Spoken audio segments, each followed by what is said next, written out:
결국에는 퇴직금을 깨서 줘야 될 것 같다고 치를 쾅 이렇게 맞은 느낌이 들었어요. 1억을 모으기 위해서 연봉이 1억이면 된다? 오히려 돈을 더 그렇게 많이 벌수록 순식간에 진짜 사라지는 걸 체험을 했거든요. 막연한 불안함 같은 그래서 그 180치킨의 월급으로 어떻게 1억을 모았는지? 안녕하세요. 부자 되는 세상이라는 닉네임으로 활동하고 있는 공윤경입니다. 이미 다른 곳에서 막 30살에 순자산 30억 이런 걸로 유명해졌기 때문에 그 초반에 얘기를 하면 너무 좋을 것 같아서 이렇게 모시게 됐습니다. 처음부터 돈 잘 모으는 사람, 돈 잘 버는 사람은 없잖아요. 어떻게 딱 돈을 모으게 되는지 그 계기가 너무 궁금합니다. 제가 24살에 입사를 했거든요. 그래서 그때 처음에 회사 들어갔을 때 통장에 찍혔던 금액이 한 180 정도 됐었어요. 연봉 한 3천 정도 됐었는데 대학교 다닐 때에도 변변한 그런 용돈도 제대로 받지 못하고 생활했었기 때문에 수중에 딱 그 돈이 들어왔을 때 정말 크게 느껴졌었고, 근데 그때는 정말 돈을 어떻게 모아야 되겠다는 개념 자체가 아예 없었어요. 어머니한테 용돈도 드리고 친구들한테 그래도 취업했으니까 취업톡도 내야 되잖아요. 백화점에 처음 갔어요. 그때 M사 가방을 근데 지금은 무거워서 못 들고 다니는데 그때는 그 가방이 너무 이뻐 보였었나 봐요. 그 가방도 사고 하니까 진짜 180이 큰 돈인 것 같지만 순식간에 진짜 사라지는 걸 체험을 했거든요. 근데 그때까지만 해도 정신을 못 차렸어요. 다음 달에도 약속이 계속 잡히고 그렇게 해서 한 두세 달을 쓰고 나니까 어느 순간 내가 이렇게 해도 되나? 막연한 불안함 같은 게 그때 처음 생겼어요. 결정적인 얘기가 되었던 게 팀원들이랑 같이 점심시간에 밥을 먹는데 팀장님이 그런 얘기를 하시는 거예요. 전세 만기가 이제 다 돼가지고 보증금을 올려달라고 집주인이 얘기를 했대요. 한 5천만 원 정도가 됐었어요. 근데 사실 저는 팀장님 연봉이 충분히 낼 수 있을 거라고 생각했는데 그 돈이 없다고 하시는 거예요. 결국에는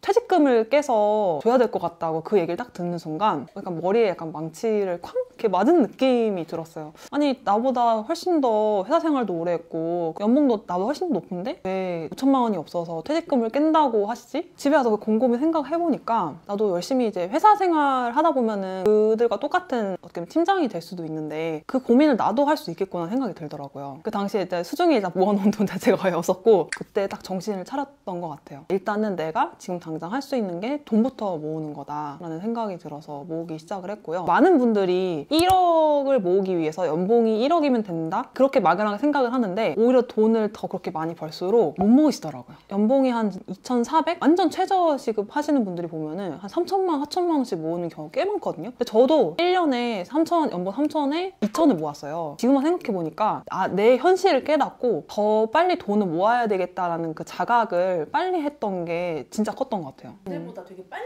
온 거잖아요. 뭐 이게 지금 1, 2년 놀은 게 아니라 한 두세 달 놀다가 이건 굉장히 뭔가 모범생스러운 답변인데 시청자분들이 보셨을 때 어린 나이에 바로 돈을 모은다는 게 뭔가 친구들 다 놀러 다니고 경험 소비를 해라 이런 말이 엄청 많잖아요. 그런 거에 있어서 어떤 현타나 힘든 점은 없었는지. 주변에서 요가랑 필라테스 하시는 분들 되게 많았고 근데 요가랑 필라테스 비용이 꽤 비싸잖아요. 한 달에 한 3, 40은 기본으로 깨지고 그러니까 저도 이제 취업하고 나서 몸을 만들고 싶어가지고 헬스도 알아보고 했었는데 결국엔 이제 못했던 이유 중에 하나가 그렇게 해서 계속 내 고정 소비를 만들게 되면은 진짜 돈을 못 모으겠다라는 생각이 좀 들었어요. 그리고 여행도 진짜 많이 가잖아요. 근데 여행도 결국에는 갔다 오면 좋지만 그냥 그걸로 끝인 소비를 굳이 해야 되나? 라는 생각도 들었고 저는 그때부터 막연하게 내가 무슨 투자를 할지는 모르겠지만 나중에 뭔가를 해서 수익이 나면은 그때 차라리 갔다 오자. 나 그동안 열심히 살았으니까 나에게 보상하는 의미로 갔다 오자. 지금 생각해보면은 그런 생각이 맞았던 것 같아요. 그런 경험도 많이 해보고 하는 것도 좋은데 충분히 저는 돈을 모으고 하면서도 충분히 할 수 있다는 생각이 들거든요. 요즘에는 무료 강의도 너무나 많고 그걸 꼭 굳이 돈 들여서 한다기보다는 차라리 내가 정말 하고 싶은 게 있으면은 그냥 저렴하게 한 1, 2만 원 정도로 체험할 수 있는 원데이 클래스부터 해보고 그렇게 저는 하면서도 충분히 돈을 모을 수 있다? 그래서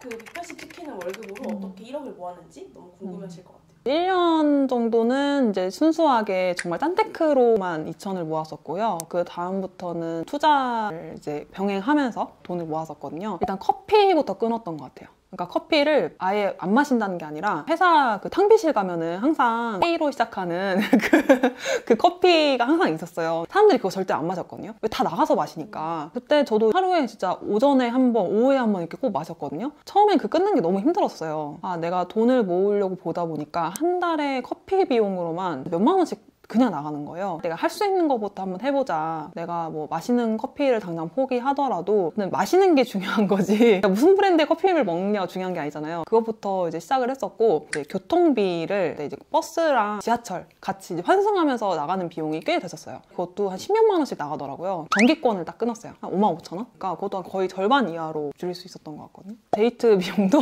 저희는 데이트 통장을 처음부터 만들었었어요. 좋다 나쁘다 이렇게 장단점을 많이 이제 사람들이 얘기하는 것 같은데, 저는 돈 모으려면은 특히 이제 이런 가치관이 맞는 사람이랑 함께 하면은 통장은 거의 필수인 것 같아요. 그래서 같이 통장 만들어서 20만 원씩 넣었거든요. 어쩔 땐 그것도 남아가지고 저희는 비싼 거 안 먹고 분식집에 갈 때도 되게 많았고, 한 달에 뭐 데이트 비용으로 40도 안 나가더라고요. 어쨌든 기본적으로 집에서 출퇴근을 하다 보니까 자취 비용이 또 안 들어가니까 그것만큼 비용을 세이브할 수 있었고, 그다음에 점심값도 그냥 도시락 싸서 다니거나 아니면 편의점에서 간단하게 이제 해결하고 다이어트도 되고 돈도 아낄 수 있고 일석이조였던 것 같아요. 아, 거봐. 주거비 안 나가니까 저렇게 모을 수 있지 하시는 분들이 있더라고요. 네. 물론 맞긴 한데 우리 같은 경우는 그렇게 자취를 했어도 돈을 모았을 거다. 네. 만약에 자취로 한 달에 70만 원 정도 나간다. 그런 경우에는 어떤 식으로 돈을 좀 모으셨을 것 같은지. 자취하면 기본적으로 그 고정 비용이라는 게 있잖아요. 그래서 저라면 차라리 룸메를 구했을 것 같아요. 와.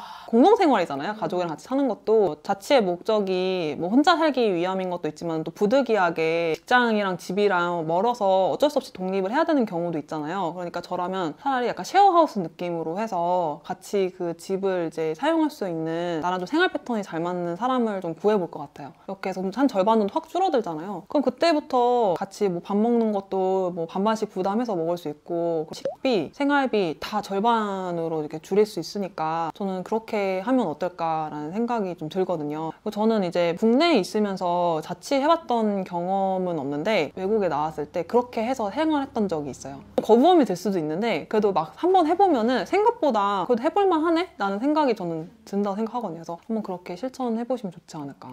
그러면은 그렇게 2천만 원 모을 동안은 절약하고 적금으로만 하신 거예요? 처음에 적금도 했었고 펀드도 잠깐 들었었고요. 이걸 하면서도 나랑 맞는지 안 맞는지를 알아보실 필요가 있다고 느낀 게, 이게 하다 보면은 안 맞는 게 분명히 보이거든요. 저도 처음에 펀드 멋 모르고 은행에서 넣으라고 해서 넣었다가 나중에 보니까 막 수익률 막 반토막 나 있고, 막연하게 내 돈을 모르는 누군가한테 넣어놓는다는 게 제가 생각했을 때는 되게 무책임한 것 같은 거예요. 그 펀드 상품이 뭐 있는지 자세히 들여다보지도 않고, 아, 내 돈은 내가 직접 관리해야 되겠다라는 생각이 좀 그때부터 들어서. 근데 그 이후에도 사실 실패는 많이 했어요. 금 투자랑 주식도 했었는데 결국에는 저랑 좀 스타일도 안 맞고, 그리고 뭐 손해는 손해대로 나고, 그렇게 하면서 이제 방향성을 좀 찾아 나갔던 것 같거든요. 한 1년 정도? 여러분들도 이렇게 돈 모으시면서 돈만 모으기보다는 그냥 조금씩 적금도 한번 해보고, 그리고 이제 다른 투자도 조금씩 해보면서 나한테 맞는 투자가 뭘까를 찾아가는 그 방향성을 잡는 것도 그 시기엔 너무 중요한 것 같아요. 요즘 너무 이제 다들 힘들다고 하는데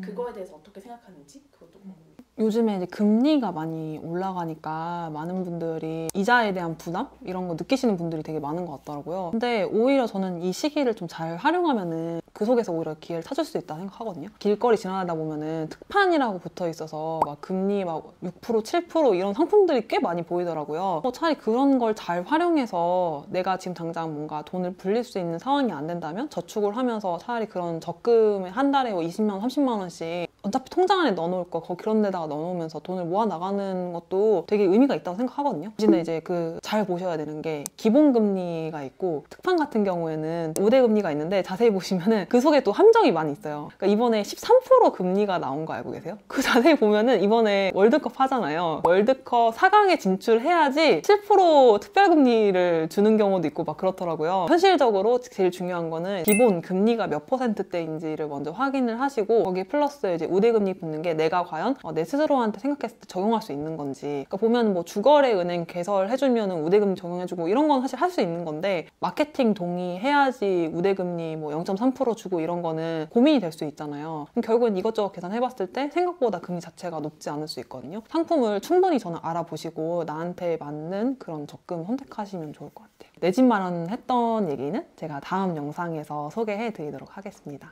네, 감사합니다.